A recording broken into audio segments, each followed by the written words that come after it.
श्रीमद् भगवद गीता अध्याय संख्या 12 श्लोक संख्या 2। पहला श्लोक हमने पिछली बार किया था, आज दूसरा श्लोक करते हैं। श्री भगवान उवाच मय्यावेशय मनः ये मां युक्ता उपासते श्रद्धया परया उपेता ते मे युक्ततमा मतः। श्री भगवान ने कहा, जो लोग अपने मन को मेरे साकार रूप में एकाग्र करते हैं और अत्यंत श्रद्धापूर्वक मेरी पूजा करने में सदैव लगे रहते हैं, वे मेरे द्वारा परम सिद्ध माने जाते हैं। स्टेटमेंट ओपिनियन भगवान का है। भगवान उसको परम सिद्ध मानते हैं या परम सिद्ध नहीं मानते हैं। तो भगवान ने यहाँ पे एक स्टेटमेंट दे दिया कि मेरी नज़रों में, मेरे मन में परम सिद्ध की व्याख्या क्या है, मैं परम सिद्ध किसे मानता हूँ। तो पहली बात बताई कि अपने मन को मेरे साकार रूप में कंसंट्रेट करना, निराकार रूप में नहीं, साकार रूप में, सगुण और साकार रूप में कंसंट्रेट करना, उसी की उपासना करना, उसी का ध्यान करना, उसी की वंदना अर्चना पूजा करनी। नंबर 2, जब पूजा करते हैं तो श्रद्धापूर्वक करते हैं, उनको मैं परम सिद्ध मानता हूँ। मतलब उनसे ज़्यादा सिद्ध कोई है ही नहीं। इसका तात्पर्य पढ़ते हैं श्रील प्रभुपाद का। अर्जुन के प्रश्न का उत्तर देते हुए कृष्ण स्पष्ट कहते हैं कि जो व्यक्ति उनके साकार रूप में अपने मन को एकाग्र करता है, जो अत्यंत श्रद्धा तथा निष्ठापूर्वक उनको पूजता है, उसे योग में परम सिद्ध मानना चाहिए। 2 पॉइंट आए। एक, सगुण साकार रूप में मन को एकाग्र करना, और दूसरा श्रद्धा पूर्वक और निष्ठा पूर्वक योग उनके पूजा करना। वो लोग योग में हैं। जो इस प्रकार कृष्ण भावना भावित होता है, उसके लिए कोई भी भौतिक कार्यकलाप नहीं रह जाते। भौतिक सृष्टि से, भौतिक संसार से उसके कार्यों की कोई रुचि नहीं रहती, क्योंकि हर कार्य वो कृष्ण के लिए करता है। शुद्ध भक्त निरंतर कार्यरत रहता है। शुद्ध भक्त की क्वालिटी क्या है कि वो लगातार कार्य में लगा रहता है। वो कार्य किसके प्रति करता है? भगवान के प्रति। तो कभी कीर्तन करता है, कभी श्रवण करता है, कभी कोई कृष्ण विषय ग्रंथ पढ़ता है, या कभी कभी प्रसाद तैयार करता है। वह बाजार से कृष्ण से कुछ भी मोल लाता है, कभी मंदिर झाड़ता बुहारता है, कभी बर्तन धोता है, अर्थात वह जो कुछ भी करता है, कृष्ण संबंधी कार्यों के अतिरिक्त अन्य किसी कार्य में एक क्षण भी नहीं कमाता है। ऐसा कार्य पूर्ण समाधि कहलाता है। मतलब अब वो फुल्ली भगवान के प्रति कंसंट्रेट है। अब देखिए, अब इनके सारे को समझने की कोशिश करते हैं।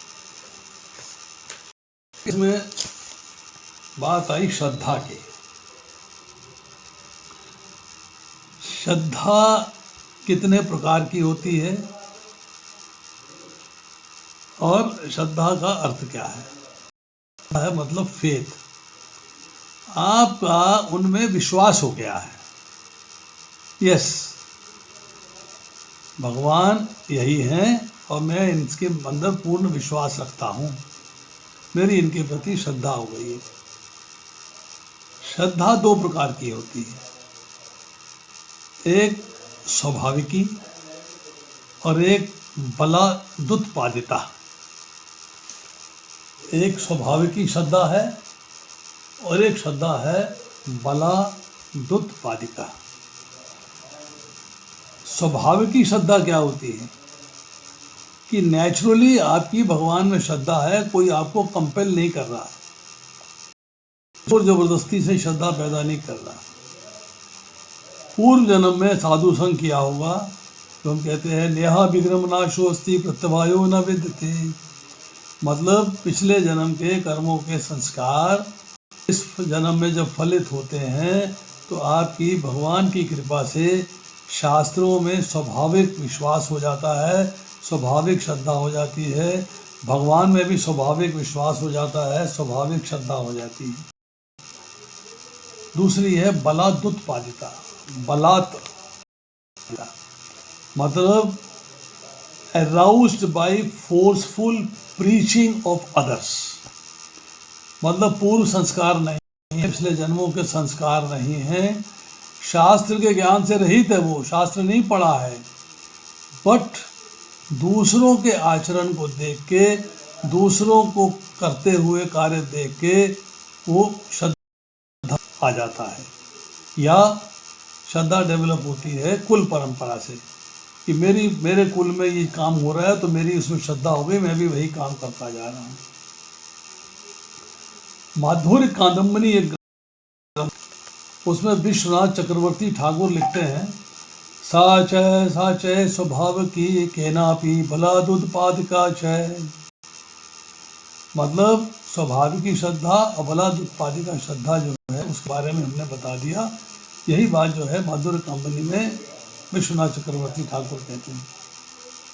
अब चैतन्य चरितामृत दूसरा खंड, मतलब जिसे कहते हैं आदि लीला, दूसरा खंड 22वें से लेकर 37वां श्लोक, उसमें चर्चा आती है श्रद्धा शब्दे विश्वास कहे सुदृढ़ निश्चय, कृष्ण भक्ति कैले सर्व कर्म कृत है। कृष्ण भक्ति करने से, point to be noted, Krishna भक्ति करने से समस्त कर्मों साधनों का फल प्राप्त हो जाता है। स्वतंत्र भाव से किसी और साधक कर्मों की करने से कोई प्रयोजन नहीं है। शास्त्रों के इस वाक्य में सुदृढ़ निश्चय होना ही श्रद्धा है। तो क्या हुई श्रद्धा कि किसी और शास्त्र में किसी और साधन से कर्म करने में कोई प्रयोजन नहीं है। प्रयोजन सिर्फ एक ही है कि जितने कर्मों का साधन है कृष्ण के प्रति हो, कृष्ण के प्रति हो, वही श्रद्धा है। ये दृढ़ निश्चय हो जाए वही श्रद्धा है। श्रद्धावान जन है भक्तये अधिकारी।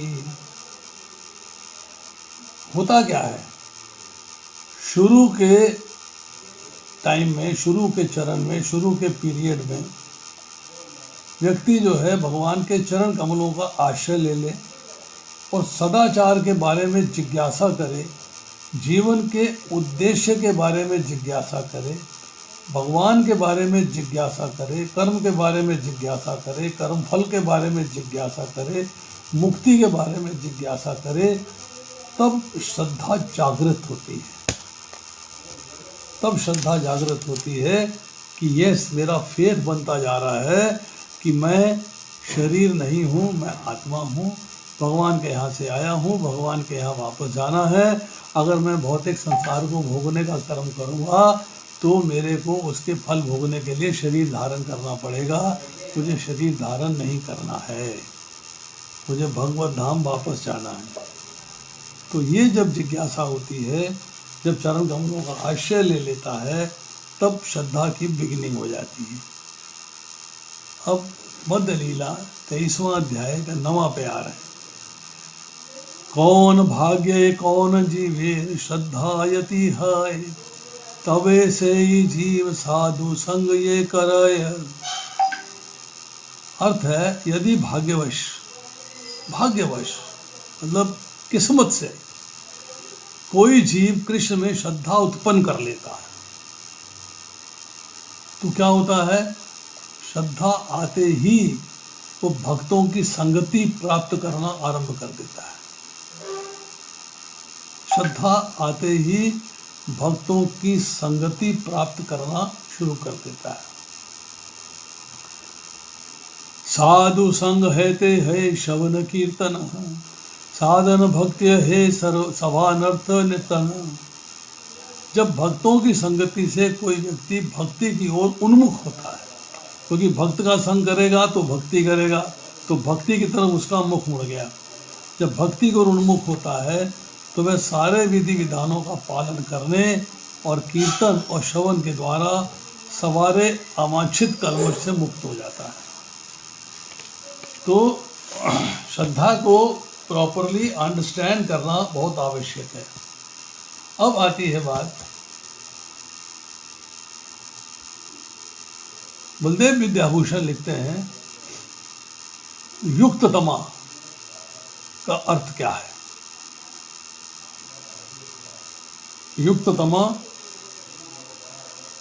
मतलब जो भक्ति के द्वारा मेरे से युक्त हो गया, जिसने शीघ्रता से मुझे प्राप्त करने का प्रयास शुरू कर दिया, मुझे प्राप्त कर लिया। अब मुझे प्राप्त करने की क्वालिफिकेशन क्या है, योग्यता क्या है, ये समझनी चाहिए।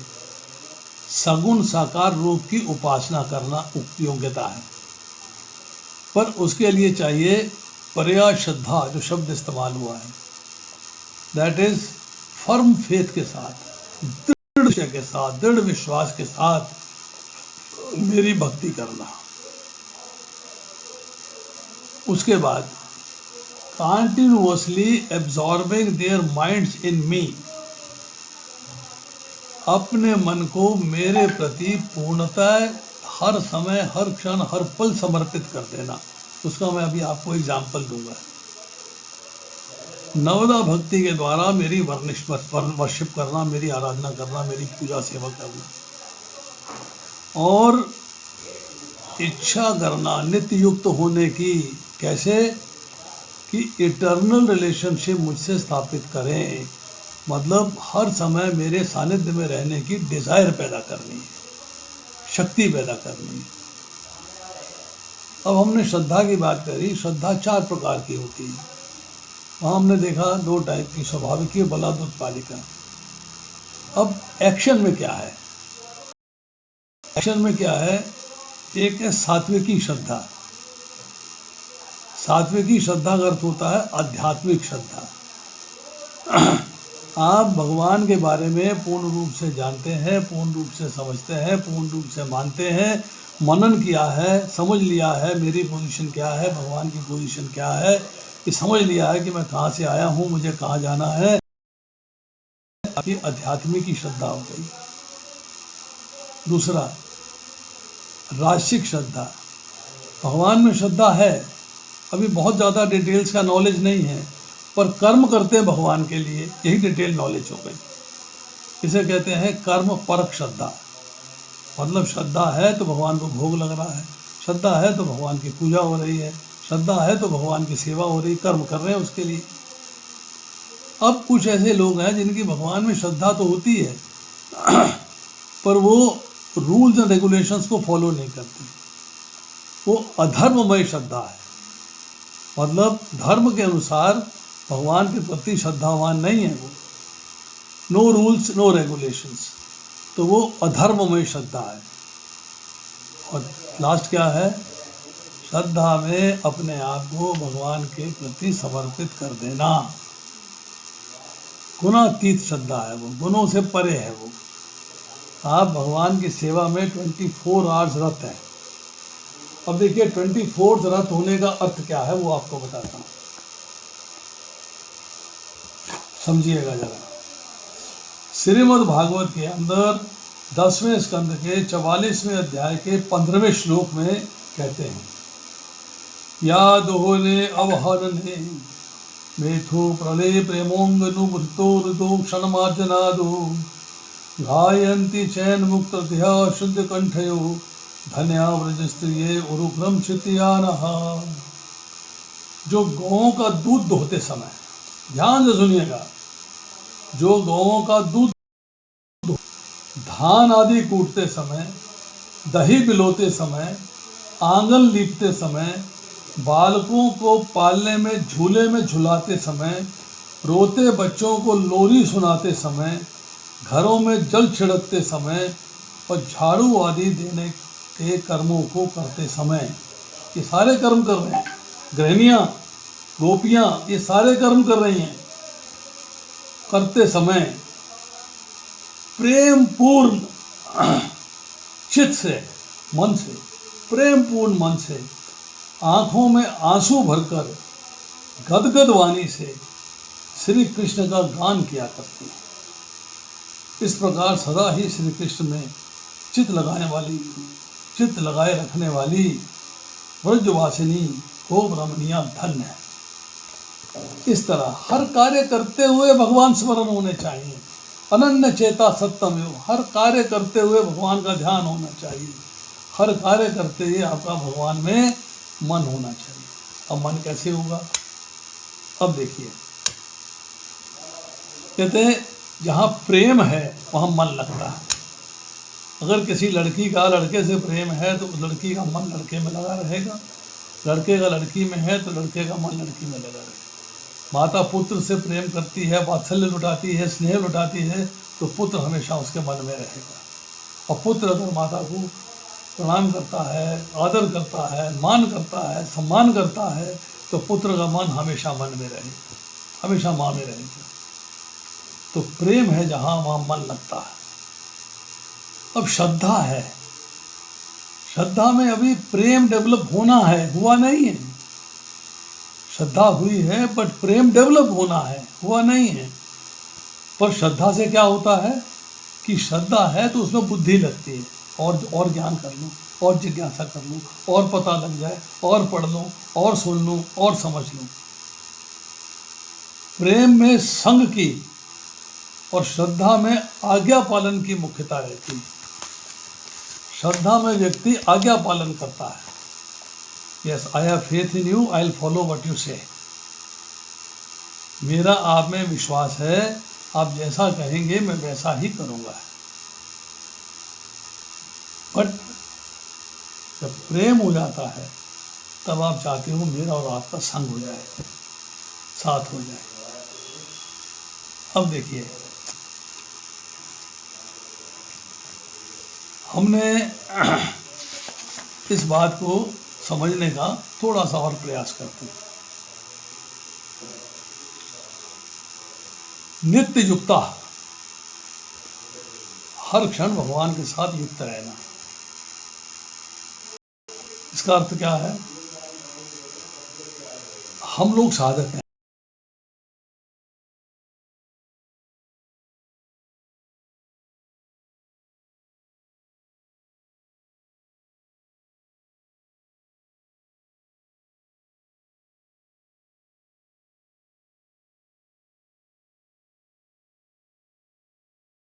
मैं ही भगवान का हूँ, ये फील आ जाए, ये अपने आप को भगवान में लगाना है।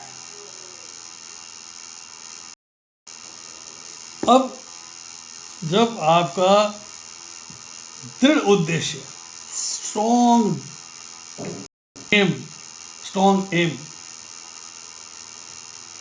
जब भगवत प्राप्ति का होगा तो मन और बुद्धि दोनों नेचुरली, ऑटोमेटिकली भगवान में लग जाएंगे। अपना उद्देश्य अभी भगवत प्राप्ति के प्रति ढुलमुल है, ढीला है, तो मन और बुद्धि को आप लगाने की कोशिश भी करोगे तो लगेगा नहीं। अब देखिए, भूल कहाँ होती है, फॉरगेटफुलनेस कहाँ आती है, मिस्टेक कहाँ होती है?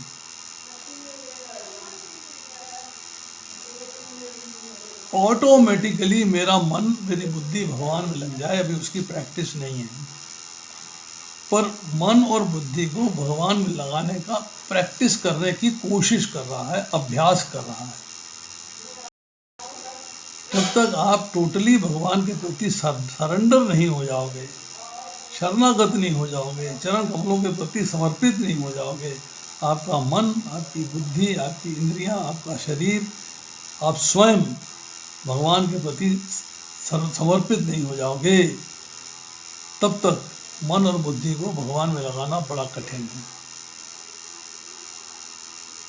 अब आती है बात उपासना की, कि उपासना का अर्थ क्या है, उपासना किसे कहते हैं?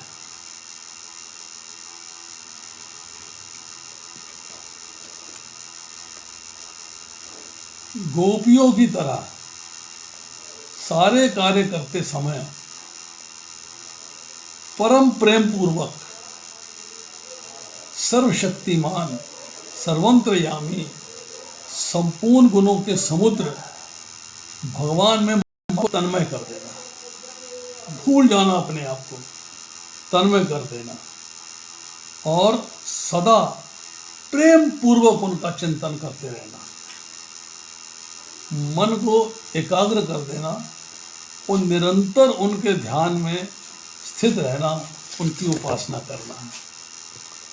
सिंप्लीफाई करें तो ये है कि स्वयं अपने आप को भगवान के अर्पित कर देना कि मैं भगवान का हूँ और भगवान मेरे हैं।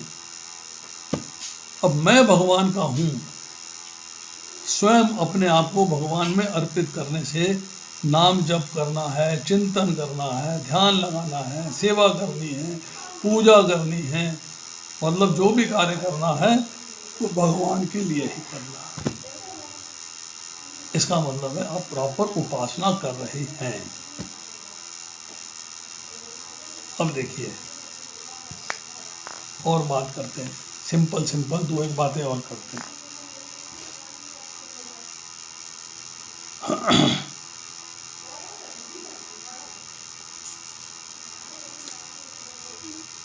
साधक है हम लोग, जो भी साधक है, अगर उसका उद्देश्य, उसका एम, उसका लक्ष्य सांसारिक भोगों का संग्रह करना है और उनसे सुख लेना है, मतलब भौतिक संसार का सुख लेना है, तो सिचुएशन अलग हो गई। अब उसे जो है सांसारिक भोगों का संग्रह नहीं करना, उनसे सुख नहीं लेना, एक ही लक्ष्य बना लिया कि मैंने एकमात्र भगवान को प्राप्त करना है। आई हैव टू अटेन तस्या अयम सुलभ पार्था, भगवान कहते उसके लिए मैं सुलभ हूँ, वो सिचुएशन लेके आनी है। अब जब उसने ये लक्ष्य बना लिया और इस पे एक्शन करना शुरू कर दिया, तो अब जो है उसके द्वारा भगवान के साथ संबंध की पहचान होनी शुरू हो गई कि मेरा भगवान के साथ क्या संबंध है। वो स्वामी है और मैं सेवक हूँ। अब जब इस संबंध को अच्छे तरीके से पहचान लेता है और सेवक की पूर्ण जिम्मेदारी निभाता है, पूर्ण ड्यूटी निभाता है, पूर्ण वैसे ही एक्शंस करता है, तब जो साधक होता है उसका मन, बुद्धि, इंद्रियां, शरीर में सांसारिक भोग का उनको संग्रह करने की इच्छा खत्म हो जाती है। विहाय कामान ये सर्वान पुमान चरती निष्प्रह है, निर्मम निरंकार से शांति में गच्छति। सांसारिक भोगों की इच्छा समाप्त हो गई, संसार के प्रति आकर्षण समाप्त हो गया, कोई इच्छा नहीं रहती, केवल एक इच्छा रहती है, वो भगवान के प्रति समर्पण की, भगवान के प्रति सेवा की। अब देखिए दूसरी बात, एक और सिंपल बात बताता हूँ। मान लीजिए मन के अंदर भगवान के प्रति सेवा की इच्छा है और मन के अंदर थोड़ी बहुत इच्छा संसारिक भोगों की है। अब संसारिक भोगों की इच्छा है 30% और भगवान की सेवा की इच्छा है 70%। मतलब हम प्रकृति से सुख भोग तो प्राप्त करना चाहते हैं, पर 30% हमने भगवान को पकड़ा नहीं हुआ, 70% ही पकड़ा हुआ है। 30% तो भौतिक प्रकृति को पकड़ा हुआ है, हमने भौतिक संसार को पकड़ा हुआ है। तो हमारा जो भगवत संबंध है वो दृढ़ता पूर्वक नहीं बनेगा, मतलब बहुत स्ट्रॉन्ग रिलेशनशिप डेवलप नहीं होगी। जितने अंश में, जितने परसेंटेज में प्रकृति के साथ संबंध है, उतने परसेंट हम प्रकृति के सम्मुख हैं और भगवान से विमुख हैं। मतलब 70% भगवान के सामने है, 30% प्रकृति के साथ है। तो आपकी श्रद्धा पार्शियल है, पार्टली है, पूरी नहीं है। आपका विश्वास कि मेरे को धाम जाना है तो भौतिक संसार में रहते हुए भौतिक संसार से संबंध विच्छेद करना होगा, मतलब विहाय कामान ये सर्वान, मतलब मेरे को संसारिक भोग इच्छाएं मेरे में आए ही नहीं, वो लेवल लेके आना है, भगवान को अपना मानना है। अब आपकी है, मान लीजिए चल रहा है, 50-50 चलता है जी, 50% हम भगवान की सेवा पूजा में रहते हैं और 50% अपना एंजॉय करते हैं। तो आप 50% भगवान के सम्मुख हो और 50% भगवान के विमुख हो, तो कैसे जाओगे धाम? धाम जाने का तो एक ही रास्ता है कि 100% भगवान के सम्मुख हो जाना है, और 0% मतलब प्रकृति के सम्मुख होना, अर्थात प्रकृति के साथ संबंध विच्छेद।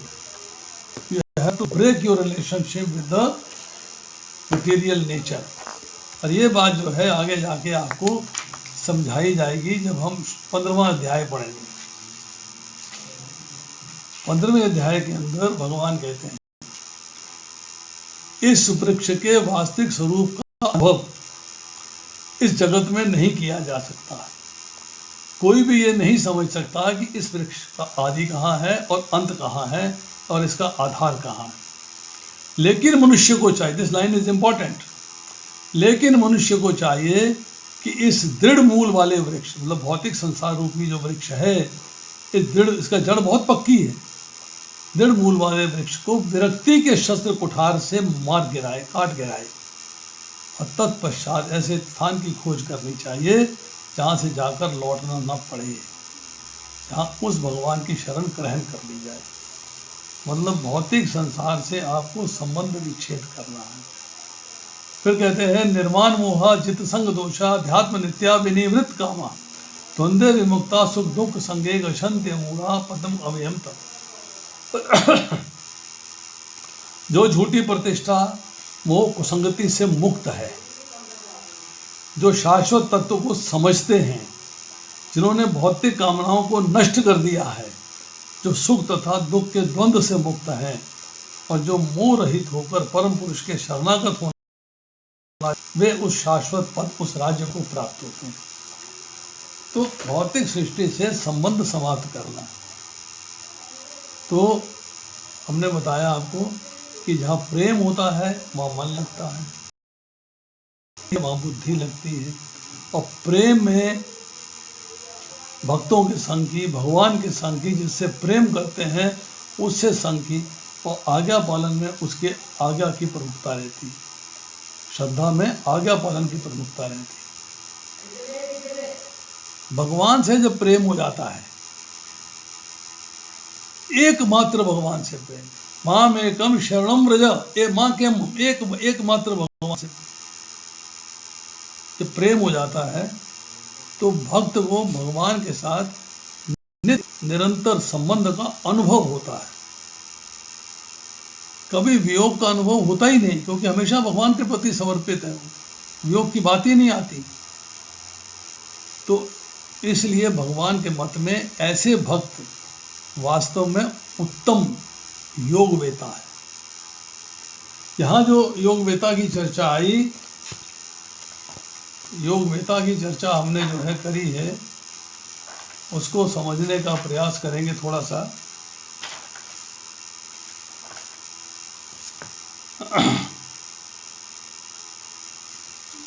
योगवेता मतलब जो टोटली भगवान में एब्जॉर्ब हो गया है, जिसका पूरा मन, बुद्धि, शरीर स्वयं भगवान के प्रति समर्पित है।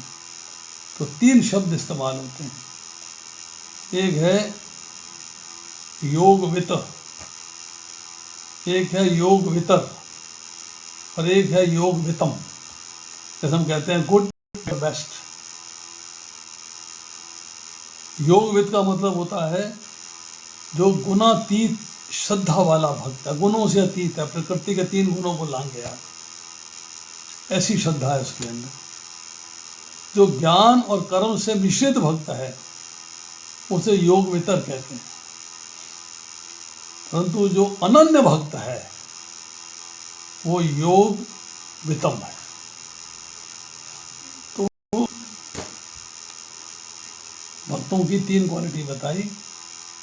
तो छठे अध्याय के 47वें श्लोक में कहा गया है समय युक्त तमो मता, मतलब यहाँ पे युक्त तमो कही, वहाँ पे युक्त तमो मता कही।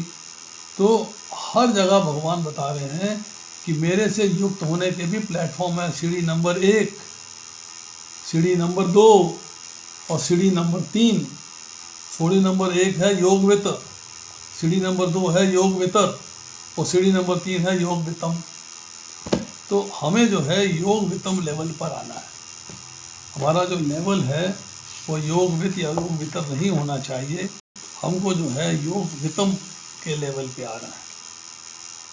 तो यहाँ जो चर्चा आ रही थी, साकार और निराकार उपासकों में श्रेष्ठ कौन है, तो भगवान ने इसका उत्तर दिया है। और अब आप देखेंगे भगवान की क्वालिटी कि इस दूसरा श्लोक जो हमने आज किया है, यहाँ से आरंभ करके और 14वें अध्याय के 20वें श्लोक तक, मतलब 12वां अध्याय पूरा, 13वां अध्याय पूरा और 14वें अध्याय के 20वें श्लोक तक भगवान बोलते ही चले गए, अर्जुन को प्रश्न करने का मौका नहीं दिया। No chances for Arjun to ask questions. भगवान ही लगातार बोले जा रहे हैं, बोले जा रहे हैं, बोले जा रहे हैं। 35 श्लोक 13वें अध्याय के किए, 18-19 श्लोक इस अध्याय के किए, 54 और 20 श्लोक, 74 श्लोक भगवान ने लगातार बोले कंटिन्यूअसली। चलिए आज इतना ही, शेष फिर अभी किसी का कोई प्रश्न है Recording stopped. पूछ सकते हैं। You are